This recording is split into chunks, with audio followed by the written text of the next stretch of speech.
Welcome! I'm the Deadwood Jedi, and we're doing another Raid Shadow Legends video today. I'm in the account of Blackwell. Now, Blackwell came to me asking for a clan boss takeover. And by the way, if you guys are looking for a clan boss takeover yourself, you can visit my Patreon. I do have a link down in the description of this video, as well as it'll be coming up on one of the cards over on this side, I think, at some point during this video as well. And that gives me a moment. I feel like I might as well go ahead and highlight some of my Patreon members that I haven't had a chance to give a shout out to. Just a big thank you guys for being members of my Patreon, supporting me in the work I do, and allowing me to do videos like this. And now, this video in particular is going to be using Krisk in a slow-tuned clan boss team. And not only that, but we're going to bring Sepulcher Sentinel in it. And so we're actually going to have one champion at a 4-3 ratio, while everybody else is going on a Krisk slow tune. I have this build on the website, had it for a while, but I haven't done a video on it. And I think it's a really unique build and very, very good as far as making your teams affinity friendly for the clan boss. And that's what Blackwell asked me to do. He had a 3-key Ultra Nightmare team. It's a double Warcaster comp, which I don't think I've covered. It's a little bit trickier to do, but it wasn't affinity friendly. So he asked me to build him a 3-key affinity friendly team. Now, I could have probably messed with his Warcaster team, but frankly, I love Krisk, and I don't have one, and so whenever I get the chance to play with one, I seize the opportunity. He gave me free reign on his account, which admittedly I might have abused a little bit. Went through a tad bit of silver making this work. But I'm really happy with the results we have, guys. We have a 3-key Ultra Nightmare team that is pushing its way to 2-key status. Now, obviously, there's going to be a long ways to go before he gets to a 2-key spot. He's going to need more glyphs. He's going to need more and better gear and more and better speed in the build itself. But the foundation for that is here right now. And thankfully, it's also affinity friendly, which is also fantastic. So let me go ahead and show you guys the champions and kind of the stuff that we did to make it work, and then I'll show you the run, and we'll talk about it afterwards. All right, guys, so you can see the vault that we have here. We have a variety of champions, some really good ones. There are some more in the vault, but, you know, we don't need to bring those out. We also have a lot of other champions that are not quite level 60, not quite fully ascended. When I was looking at this team, I was thinking about champions like bringing Lugan in for some healing and some ally protection, and just all in all DPS. I was thinking about maybe using a Black Knight because he's always fun to try and use. But none of these champions were really raring to go, ready and built up. We also didn't have a Sandlash Survivor in here, which kind of limited some other possible choices we could have gone as far as tunes. Now, it did occur to me to try to do a 2-1 ratio tune with this team, but unfortunately, Krisk is not, or I should say the team in general, we don't have quite a lot of speed in the gear to really make that a very viable and good alternative. So I decided to go more traditional, slow tune it, bring in Sepulcher Sentinel right here for a 4-3 ratio, which I'm very happy about. Now, as far as the other champions we chose, we brought in Skull Crusher for some more ally protection and counterattack. Draco, of course, bringing the decreased defense weaken as well as the poisons. And then very last was Bad Alcazar. Now, Bad Alcazar we're bringing in for some healing and extra sustain, as well as extra damage from his passive and extra poisons as well. First up, Krisk. The linchpin of any Krisk slow build. We have him going at 192, 191, 192. He just needs to be faster than the clan boss. Even 190 can work. Great defense there, 5,600, 43,000 HP is really good. You notice we don't have any crit rate on him. That would be a next step to take with this. The accuracy is perfectly fine. He does his stuff as a passive every time he gets hit. He puts debuffs on the clan boss. I don't think we need to actually build a ton of accuracy into his kit. As long as he's kind of in that 225, 230 range, he should be good. You can also see we don't have everything maxed out. Came kind of light on silver at the end there. But we have all the important stuff done. It is a mixed set. So again, next level would be to have this be one cohesive set. Krisk does some healing on himself with his skills. This A2 ability, I believe, right here, puts 2 continuous heal buffs on himself, which is really good. So he doesn't always need lifesteal gear to stay alive on his own, especially with double ally protection, especially because we have Bad Alcazar in the comp. That's how we're able to run without a full set of lifesteal gear. But If we did have lifesteal on all our champions, we wouldn't then need Battle Khazar in here. We could try to bring in somebody else that maybe could do a little bit more damage. Now, I might as well go ahead and show Battle Khazar. We've been talking about him. I do have him in lifesteal gear. With all the continuous heals, we don't necessarily need lifesteal on all our champions. However, because we don't have a huge shield like we would get from, say, a Valkyrie, putting lifesteal on Battle Khazar is actually a really, really good idea. And all these champions in general. I don't know if I've said this before, but Battle Khazar is an excellent healer. Not by himself, though. He cannot heal a full team up by himself. So in order for Battle Khazar to really do the maximum damage, you need either all your champions in Life Drinker and critting and hitting hard, so they're healing up themselves most of the way on their own. But preferably, you want a massive shield like Valkyrie brings. Or you want or like Warlord or even Blind Seer, or you want them in lifesteal. It's just the bottom line of it. You can get away with one other set is really good with Battle Khazar, and that's Stalwart gear. It keeps your guys kind of taking less damage, and Battle Khazar can be really good in that kind of situation. Now, we have him going pretty slow, 152. 4,000 defense. You'll see this is kind of the standard that we're doing. We don't not bring a lot of individual attack damage with this build. It's more of a sustained type of build. 42k HP is excellent. 100% crit rate and 250 actually. All that stuff is really good. Mastery wise, we went down the defensive tree and the offensive tree. Pretty standard kind of build there, so you can kind of see how we went about that. If I reset this mastery, I would probably take away rejuvenation. We don't have shields in this comp. We don't need that as much. And then we could bring in Heart of Glory as well. Although rejuvenation does help your healing quite a bit. So it is a very strong ability. Draco, I have in a Stalwart gear set. The reason why is because I wanted to put as much attack on Draco as possible. And generally, about 3,000 defense is equivalent to, like, say, 3,600 defense when you're talking about Stalwart versus not Stalwart, right? You get an extra 20% AoE reduction. That's the case.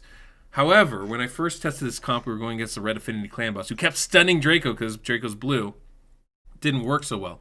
So I just took away, I said, we're not going to worry about crit rate, crit damage so much. We're going to stack that defense. And we did.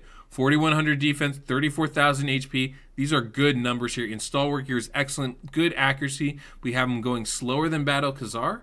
As long as I think you have to have one champion under like 154, and it really helps make this comp work a little bit as far as the timing and stuff goes. And we actually were able to build some crit rate in the gear. We have we have attack on those gloves as a substat, crit rate on that. We have crit rate here on the shield, crit rate in the helm, crit rate in the weapon.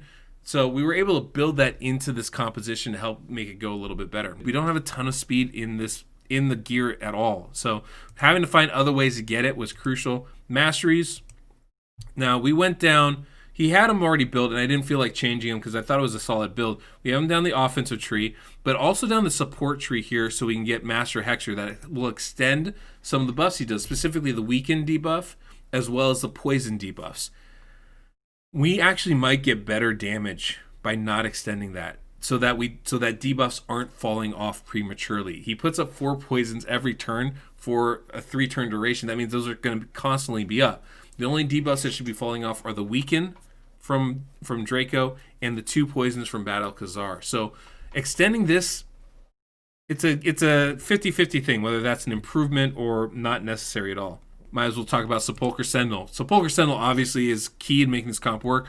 We have her using her A2 ability between the AoEs, and then Krisk actually extends those so that we stay affinity friendly and have increased defense up on us for the entire fight, which is really big. Now, getting the speed we need is at least 206. We have a little bit faster, which is fine. Good accuracy, excellent defense, good HP too. That's a good stun level of HP.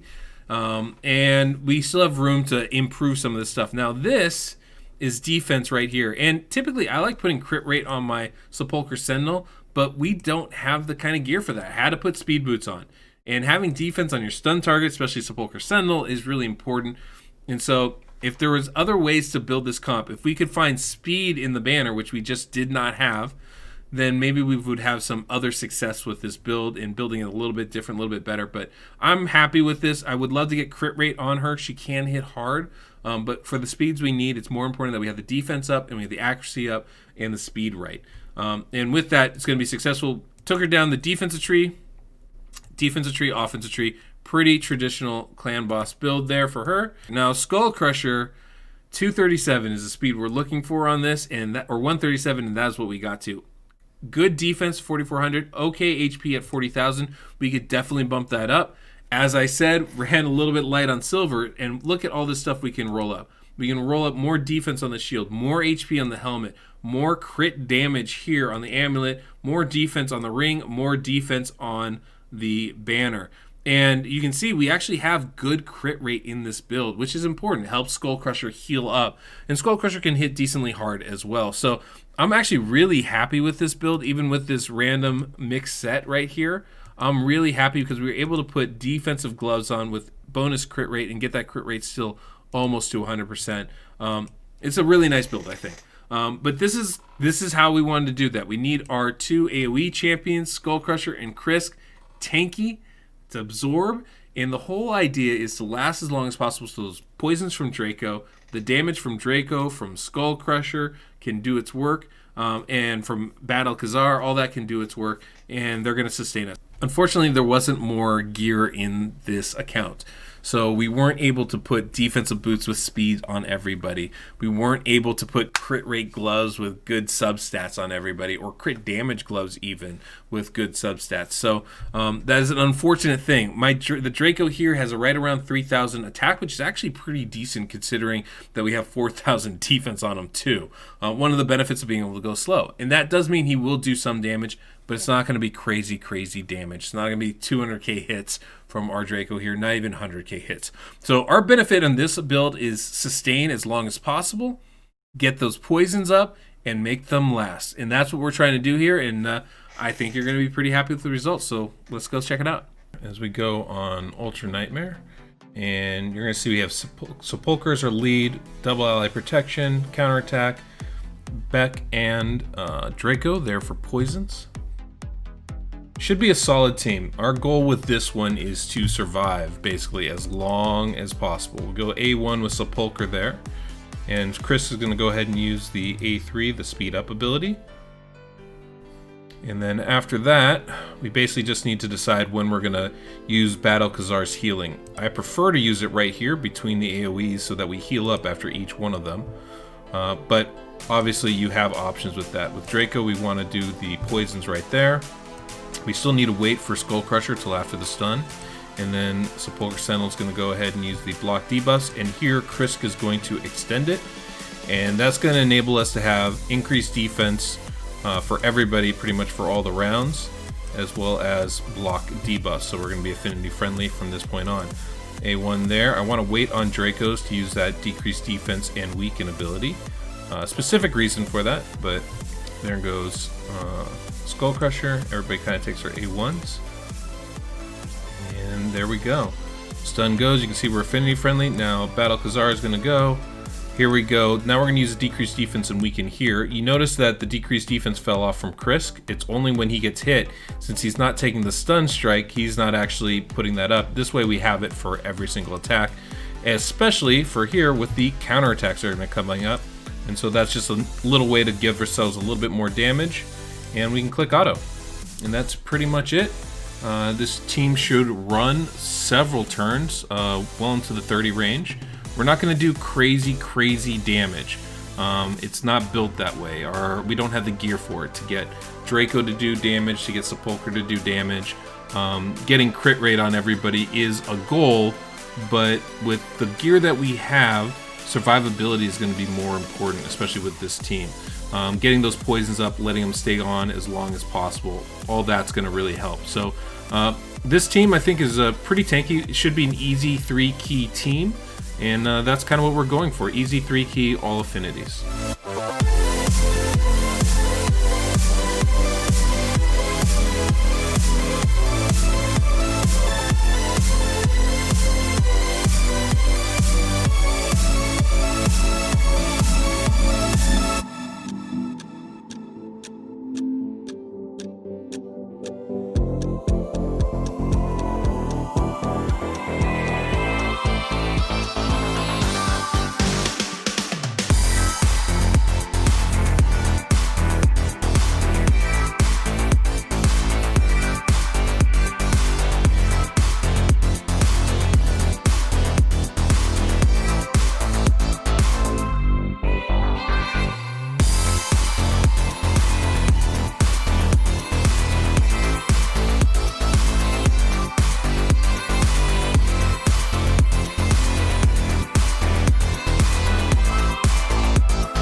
So as you can see, guys, over 30 million damage against Void. Obviously, Affinity is going to alter that, but we have a big range between that 3 key need, right? As long as we're hitting about 23, 24 million a hit, that's going to be a 3 key right there for it. That's what we have. As you saw, we were completely affinity friendly from the very beginning of that fight. So we don't have to worry about stuns. We don't have to worry about debuffs. We're going to be in really good shape as far as that goes. I did try bringing in Rosin instead of Battle Khazar. The damage wasn't there, actually. I feel like Battle Khazar actually helps our damage stay high. Getting extra damage because of that poison passive that Battle Khazar has is really good. Not to mention the healing that Battle Khazar brings. It allows us to have Krisk, for example, in a mixed set. It allows us to have Draco in stalwart gear. And if I were going to improve this comp, the things I would be looking to do, make sure I can get a defensive boost on all my champions, right? Try to get speed in the subset so I'm not, as much as possible. Get 6-star gear on everyone. And most importantly, build crit rate. When you're trying to move from 3 key, which is where we're at right now, to a 2 key, the biggest change you can make, put crit rate on your champions. Makes a huge improvement. If we get crit rate on our Draco in stalwart gear, that's going to be a huge, huge improvement for this team in general. And that's going to up the damage immensely. Same thing with Sepulcher Sentinel. Those two in particular, getting crit rate on them is going to be a huge boost to this team's overall damage potential. And then on top of that, if we could put that on Krisk, that would just be icing on the cake. At that point, you're probably a 2-key team, all affinities. We're only about 5 million off of that. Not a lot, and it doesn't take a lot to improve that, especially when you have decreased defense and weaken up the full time. Improving your crit rate and crit damage can make a huge difference in the amount of damage your composition does as a whole. So this was really cool. I had a lot of fun doing this, actually. It was a bit of a challenge. I haven't had one of those in a while, so I really kind of enjoyed getting into it. Hopefully you guys found this enjoyable. If you have a Krisk, break them out, man. Such a good clan boss champion. So much fun to use. And keep an eye out for some of these new champions coming out. People like Urost and Royal Archmage. You're going to be able to do some really fun things with those champions all together. So I was really happy with this build. Obviously, there is lots of room to improve on this. And you don't need a Draco either. There's a Venus on this account. We could have brought Venus in as well. We could have brought Rosin in instead. We could go with Rosin and Frozen Banshee instead of Draco and Battle Khazar. There's lots of room to alter this team. You also might have seen a Martyr in there, and I did play around with having a Martyr instead of a Skull Crusher.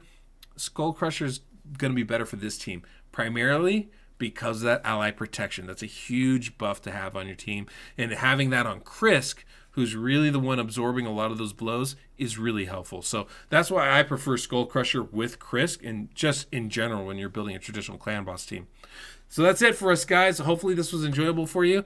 Yeah, until next we meet, I'm the Deadwood Jedi.